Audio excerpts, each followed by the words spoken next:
December 17th, Town Board Business Meeting to order, and as it is our business meeting, first order stands for the pledge. Pledge allegiance To the flag of the United States of America and to the republic for which it stands, one nation, under God, indivisible, with liberty and justice for all. We have be heard. What's that? I'm going to just start off with you guys then. Oh, okay. Come on up. Yes, both of us. Yeah. So, what I'll do is just stand over here. I'm gonna go down here so you guys can get here. Okay. You get it. Just gonna leave the mic here. And you give everybody Everybody has handouts? one, Reggie. So everybody's gonna have one when he gets here. Okay, And great. everybody has one. And, Just wait for Felicia. Nick has one. So, Yeah, Just yeah. wait for a second till she Felicia's starts. getting ready. Okay. It can be well recorded. Good idea. someone sitting here? This is not live or play it afterwards. His hat. Just stand.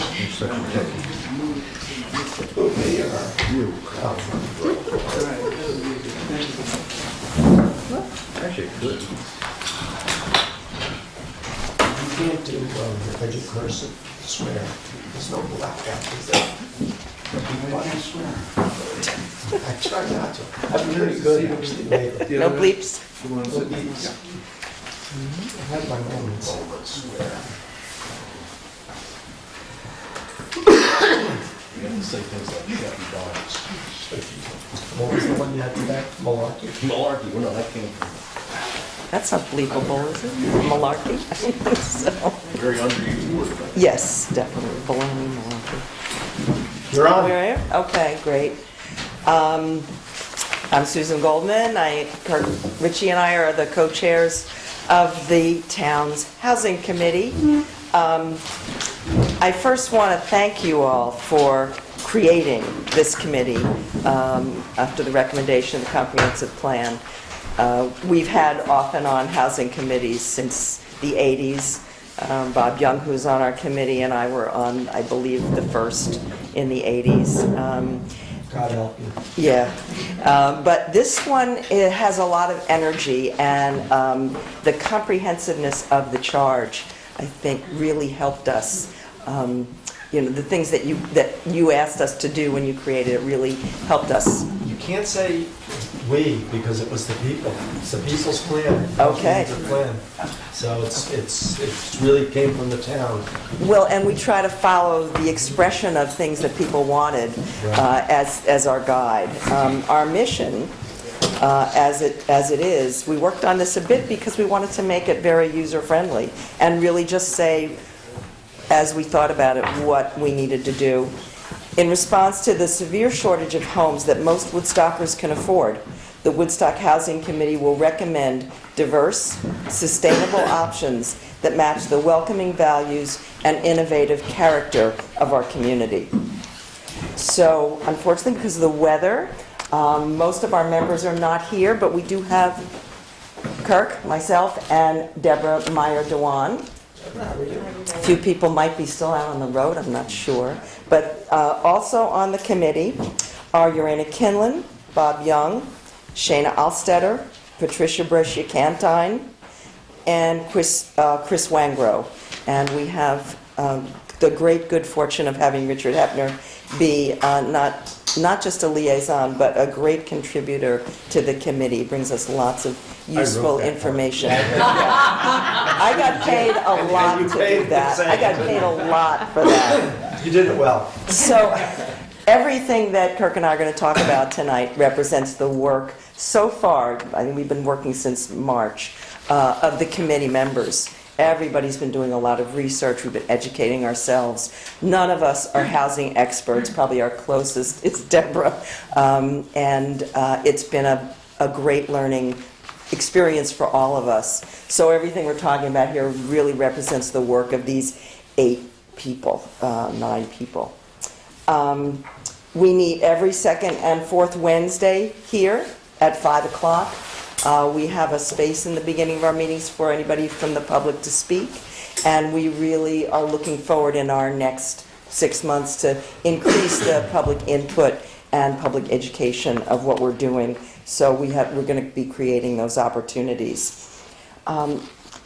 Just a little bit about what we're looking at.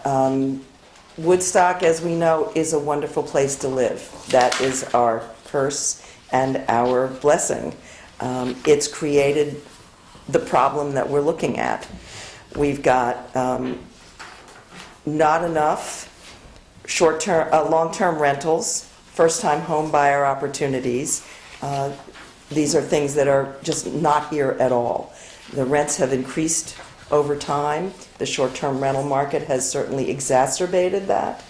But it's clear that the people who need to be here, the people who give the town its heft and its character, people who work in our stores, the people who work in the school, the people who are artists and musicians that give the town our history and character.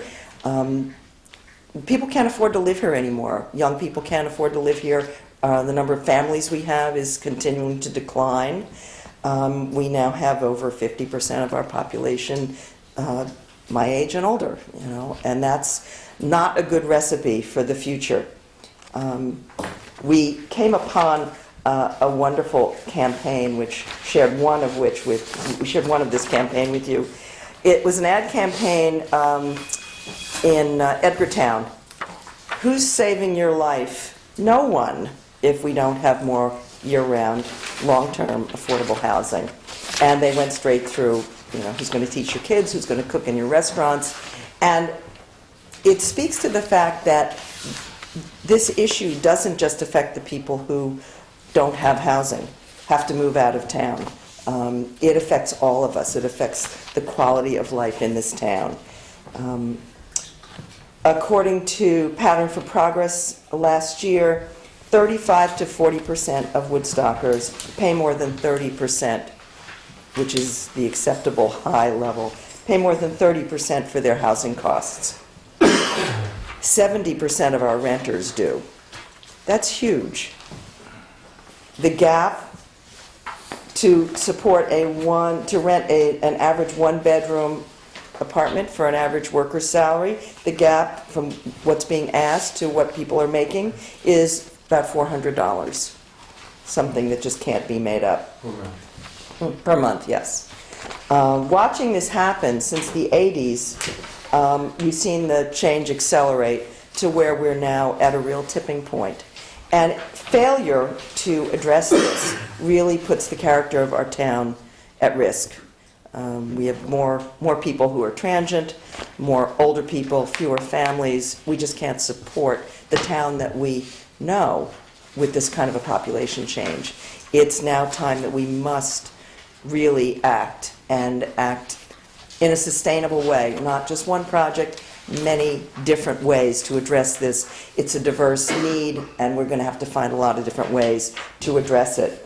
And that's really where we've been putting our energy, looking at all the different ways to approach the problem and ways to encourage people to take part in addressing it, because this is all of our issue. So that's kind of where I'm going to turn it over to Kirk for a bit. Great, thank you, Susan. So just to continue on, Susan was just talking about our task, our mission, and then and an overview of what we believe that is. And I'm going to talk a little bit about what we've been doing, and then I'm going to talk about what we've learned. Okay. So the first thing we've been doing is a lot, and Susan alluded to that. I think Deborah, you can attest to that. For the small group that we have, there's been a lot that we've accomplished in a short window of time. The first thing we did was we started to educate ourselves. We felt the need to do that. And so we reached out to, hey, Urena. So we reached out to people who know about housing in this area, who have the experience and the expertise, and we also who deal with it on a regular basis. So we talked to town department heads, we talked to county representatives, we talked to RUBCO and Habitat for Humanity, local representation of that Habitat organization, and area land banks and housing trust and real estate specialists. So we talked to all those people, many of which came to our committee meetings and spoke to us, and to the whole committee. Sometimes we a few of us can go and speak to some of the business owners and some of the other people too as well. We attended conferences. Some of us did. Deborah actually attended conferences. Well, we attended conferences researching policies and successful initiatives in neighboring towns and states. So one of the conferences that Deborah, Mayor Dwayne, participated in November is a Pattern for Progress conference. From the name of the conference was Blight to Bright. And there were 3 presentations that she detailed there, and all of which we'll make available. And those 3 were innovative zoning code enforcement strategies, a presentation on land banks and their role, and then county housing, community housing trust also. In the packet that I gave you, there, Jackie's looking at it just now. There is a 1-page that gives a comparison of what a land bank is and what a housing trust is. So it gives you a real quick overview of that. It's a color one. You'll be able to see it. It's one of the color ones. Do you have it there? There you go. Bill, you have it. Okay. So that's a perfect example of some of the things we've been getting into. Is we're learning about land banks and community housing trusts. And so we've also been listening to homeowners and renters in Woodstock here. And we've learned a great deal. Part of what Susan has alluded to already is that business owners and leaders of organizations we spoke to as well. And we learned that their experiences with finding places to live and about the impact of our housing situation, what it has on their businesses and their organizations and their personal lives. One of the things that became clear to us is that the volunteer or a group of volunteers in our town that we all know, that our town is known for the number of volunteer organizations that we have and the number of volunteers. Well, there's actually a downtrend of people being available to volunteer because they are so stressed with one of them being housing that they have to work harder, and so they don't have any leftover time to volunteer, which is part of their lifestyle that they choose. That's why they want to be here. So we're losing that too, right, as the housing crisis continues. And the end game of that we would lose our fire department, right? That's the ultimate, and then that would just be a catastrophe as far as I'm concerned, and I think you feel the same Well, way. that's the next haymaker that's coming, because Right. then you gotta have a paid fire company and then your taxes. Then everything is totally different. It's a different ballgame, right? So we're talking about something significant here that we need to speak to and address, and we discovered this during the comprehensive plan. We recommended the housing committee be created, and now we're summing up what we've done in our first, 7-8 months, right? And we would like to maybe do this at the end of each year if we could going forward, but just to make it somewhat of a practice. But so the things that we've learned about talking to homeowners and business owners and organizational leaders is that we have a crisis. We see, all of us interact with people every day, and there are a percentage of those people that we see in the retail stores, and teachers, that do not have certainty of housing. We see these people every day, but we don't know, right? And so that's something that we need to be cognizant of as we think of this problem, as we all think of this problem. That we're surrounded by this issue. It's very serious. So we've also been studying reports from neighboring states and national policy papers and looking at precedents. That's important to us. It's important to us in every way, because we do not need to reinvent the wheel. We just need to look at what best suits us, right?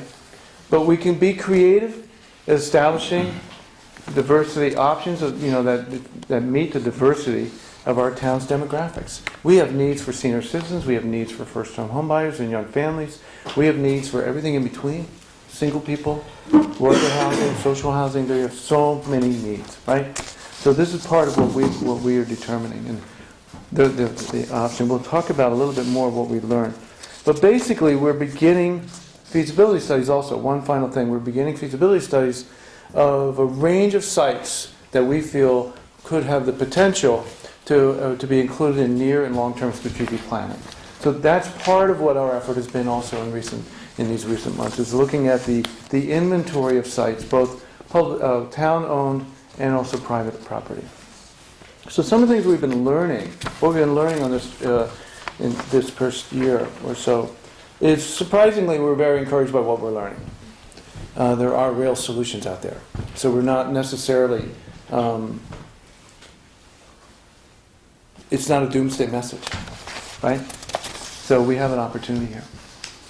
And so part of what we've learned is that the concern about finding and losing homes cuts across Woodstockers, old and new, owners and renters, and cuts deeply into the arts community, deeply into the arts community. This is a problem that touches all of us. I've already reiterated that, but this is something that does need to be repeated. And we are largely unaware of who lives with the anxiety of losing their homes. Okay? One thing that surprised me is that there's a lot of older people, a number of older people that said they can't sell their home, they can't maintain their home, they can't sell their home because they wouldn't be able to live here any longer. They wouldn't be able to buy another property, right? They already have their home paid off and everything like that, but they couldn't do that, right? So there's so many people like that in a situation as well. So these are real circumstances. It's across the whole demographic. Every single demographic is experiencing some stress regarding housing. No exceptions. With the exception of maybe the people who have this is their second or third or fourth home. So the other thing is that people are unable to find places to live that are within their price range and in livable conditions. This is another thing that we need to be cognizant of, that the conditions of our housing needs to be improved. The existing inventory. So this is an issue that communities across the country and in some states have been really doing some significant projects, some real solutions. So we do not need to discover, we're discovering what those are, and we can find what best suits us and our needs. And so that we can refer to that precedence, and we will be doing that as we go. I don't think we will introduce anything that's not been done before. We're not going to make it up, right? So the one thing that we have local partners, again, we've already mentioned, Habitat for Humanity, we have got Rubco. These are incredible partners. And so they're a great asset to us and to our town. And that there are models and programs that many communities that reflect the residents and priorities of their preferences. So it's already being done that you can sort of like custom design, if you will, based on the solutions that best suit the needs of our community. So that's something we're looking to do, right? And one of the things that we all have said from the beginning, this is not a one project effort, right? We're not looking to create another Woodstock Commons, right? Maybe, but that's not the only thing, right? There might be that, but I don't say that that's not even what we're talking about. We're looking at all the inventories, we're looking at all the options, we're looking at all the possibilities, right? So that's something that is, and it needs to be in every hamlet. That's another thing we're going to introduce as a possibility, is that it needs to be across the hamlets, not just in one or two, right? So I think that now, there's some of the things we've learned is a variety of creative solutions that economically, environmentally sustainable that some people have spoke of, like such as small clustered homes and micro communities, and renovations for accessory apartments and cottages, and converting large single unit houses to multi-units in certain circumstances, right? I don't want to put a flag up here for anybody to say, start a rumor, we're going to do that across the board, but there's a level of density that could be accomplished, if you will, by looking at our existing inventory and seeing what we could do there, where it's appropriate, right? And now Susan's going to talk about what we're excited about. Because we are. Because we are. I mean, this has been a great process, and a lot of exciting things are coming up. We are excited about establishing a balance between our long-term renters and owners and the transient population, really reestablishing our long-termers. This requires a certain level of reorienting the public, having everybody see that it is our collective problem and our collective identity to maintain. This is our community that we need to take charge of. And that's really one of the main reasons that Kirk alluded to looking at solutions in every hamlet, because we believe in these smaller, scattered site, creative. You know, when we talk to people in the focus groups, we just did 2 small ones. We didn't do a great big thing. And to some of the business owners, you know, they were talking about, people I know would like a house in the woods, a cottage. Well, people I know would like to live with other people, around a cluster of homes and have maybe, these are elderly people and they like someone to help take care of them. So, other people would like to live in a shared two-family house, in a neighborhood where there are other children. There's a lot of different solutions that we need to ramp up. So that's what we're really looking at. And those solutions being creative. Different sizes, different shapes, modern, traditional, renovations, you name it. We're open to looking at all sorts of things. We will be planning a community meeting, a big community meeting in the spring to get more input and also to present some of our key ideas to get input and hopefully excitement about them. And for me, probably the most exciting idea, and I think the key to success in all of this, is to create a permanent organization that will manage and be available to hold land, to set standards, so that it is really a local solution. One of the things people complain about is if you let other people build, then their rules control. And we have our own housing trust, and a community housing trust is something akin to our Woodstock Land Conservancy. Often they're called land trusts, but we don't want to get confusing here. So we're looking to create a housing trust. And we're not sure what structure we would recommend. We're going to be looking for a lot of public input and maybe people excited about becoming part of that because it's a nonprofit separate organization. But that body would be able to deal with the nuts and bolts of housing. They can hold land, and what is built on that land then remains affordable forever. We're not dealing with 20 years or 30 years or developer credits or any of that. This is totally controlled by our local organization and the people on the board. What the public wants. You do first-time home buyer units, do rentals, you can do clusters, all sorts of things. People can donate land. There are funding streams that can be created to help provide loans, to help purchase land. There's a lot of different structures that we're looking at, but other communities have them. Kingston, you may know, has a land bank and a land trust. They do two different things. That little handout kind of tells you the difference. But the asset is that what you build and what you own is permanently affordable according to the rules that you set to accommodate the people that you want to make sure can stay here, that we want to make sure can stay here. And we can work with local builders, we can work with developers, you can work with Habitat, you can work with a lot of people that then come with their own assets and resources. So that's really exciting. Obviously, I'm very excited about that. So that's something we'll be looking to do, as the year moves along. We're also excited about looking with the town's rezoning commission, the zoning revision commission. Sorry, I got that. Not rezoning commission, zoning revision committee, because that kind of rule making enables a certain flexibility that you need in order to encourage people to build housing that is affordable. And we have lots of model laws that we can bring to that group to consider. We're also working on a definition of the term affordable, which is one of those things people throw into applications to make them a little more sexy to consider in the town. Yeah, we're going to build affordable units. Well, what does that mean exactly? So we're developing a couple of different definitions depending on what the usage is. And we'll make those available to all the town departments so that whenever the term affordable pops up, they'll be able to think, oh, what does that mean in terms of this particular application? We are also looking to create a web page, some public resource, where we can post all the information that we've gathered in a usable form for landowners and homeowners and renters who might be eligible, for example, to receive the loans and grants that we've discovered, some of them available through RUPCO, others that would be available through whatever structure we create.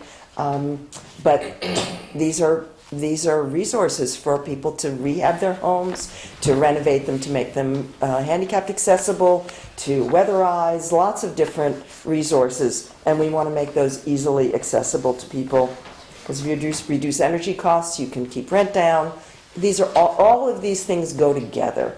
And so that's the direction we're moving in. And we hope by this time next year, we'll have a lot of solid things in place to ask you for help with. And actually, Kirk has some of those asks at the moment for this coming year. Are you ready to start putting anything up on the website? Well, we will soon. I think that it's an effort that we would like to be in dialogue with you about. I think it's fairly simple. What Susan was just suggesting or recommending that we would want is basically a tab on the website, right? And then in that tab we would have numerous pages, and there might be tabs within that would be for information gathering for renters and landlords and such, you know. And then other tabs would be more for information associated with what our findings are associated with the housing committee and such, right? So that would be something that we can work with Ashley on? Is that what Well, what I was going to suggest is maybe in early January, the three of us and Ashley. Sweet. Let's do And it. actually probably Heather too, from Highway, I would bring in, because the two of them have worked on a few grants and have taken some courses together, so That sounds great. you can utilize, so maybe the five of us could maybe. Yeah, let's do that. That sounds great. So this part of our presentation is simply to talk to you about some of the things that you can anticipate to come from us in the coming months, okay? As Susan alluded to, our plan, there's a timeline that we included, and for we have the same copies for people of the committee. That in that timeline, we're only right now assessing what we can do between now and June 2020. Because we feel at that point we will be able to reassess what we've done thus far and then go out again to another level, another set of milestones that would be appropriate. Because we will be hopefully determining a lot or making the recommendations. I think that by June, our committee will be ready to supply a few significant recommendations that we feel it should be for you to consider seriously. Okay, so look at that coming in sometime in June. Now along the way though, we're going to need survey help for some of the town-owned properties. Now, we have estimates for this, and I think what we can do is, we should talk about this too in the new year, in terms of how best to manage those early costs for feasibility studies without getting too crazy. So this is a budget item, it's a small item, we'll give you the cost, we'll give you the estimated cost, and then the other ways that we can do it. But basically, we want to investigate some sites that the town owns already, and we want, just so that we could determine if we should be considering them or not. Are you talking about an actual legal survey or just? Well, we just want to know the boundaries, and so we can walk it, and we're not walking on private property and somebody else's property. So when we go out there, we want to be sight lines on the corners. That's all we need first off. We don't need pump, we will need eventually some digging pumps, and dig holes in for water drainage and such, seeing what the site layout is, but that's down the road. We just need to walk it and then get a sense of, but that second phase of survey efforts, cost, I should say, will be also, we could probably talk about it being on the 2021 budget, right? Which is something we're also going to be, we want to be a part of the conversation on the 2020 budget. So the three of us can sit down in August and start to talk about it. Great, perfect. So again, the surveys of town-owned sites that you want to walk, because you think you can convert some town-owned sites into housing? We don't know that until we walk it. I mean, it's certainly a part of the feasibility study, Laura. So it's really, we just need to go out there and understand what the land is, and if there's any kind of really serious obstacles that would shoot the cost up of early stage development, right? That would be a red flag, and we need to know that. Because we'll be thinking about it if we don't know that, and then we discover it way down the road, and we're in trouble, right? So that's really, we were advised by Kevin O'Connor of RUPCO to establish very good skills in conducting feasibility studies of the inventories and possible projects of our town. So this is a skill that we will be developing. We hope that maybe there'll be a couple people within our committee that will develop these abilities, these skills. And so this is something that we're just plotting out as what we will be needing to do for every single project that we consider, right? Are So there let's- grants for these? Pardon? Are there grants for these Well, feasibility that's studies? part of what we will be doing. That's part of what we requested also, which is the next item, and thank you Okay. for that. Sorry. Is that we're going to be requesting time for a grant writer. We have some serious cost to incur, but most of it's in that startup cost phase. Like a startup cost, feasibility study for a startup cost of should we decide to go towards a community housing trust, right? What would be the startup cost for that, right? Or a startup cost for surveys and such as that. So all of those funds are, I think there are grants available to access. You know, now that housing committee was mentioned in the comprehensive plan, all of that becomes available, right? So that was the drive, that was the motive for comprehensive plan. Now the housing committee is a part of that comprehensive plan extension. We fall into that same category of being being able to apply for those grants and being accepted. Right. We weren't in that. If we didn't have that comprehensive plan, they would be tossed out. Right. So we want, the thing is, we also are looking for collaboration and support. We think that there's going to be some really good, rich discussions in the zoning revision group, right? So more help there, right? Well, I'm the liaison to Good, that. good. And I'm a member of the committee. Yep. And right now, when I said who wants to be the chair, all the chairs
Into committee and giving voice to what that might be beneficial to us, right?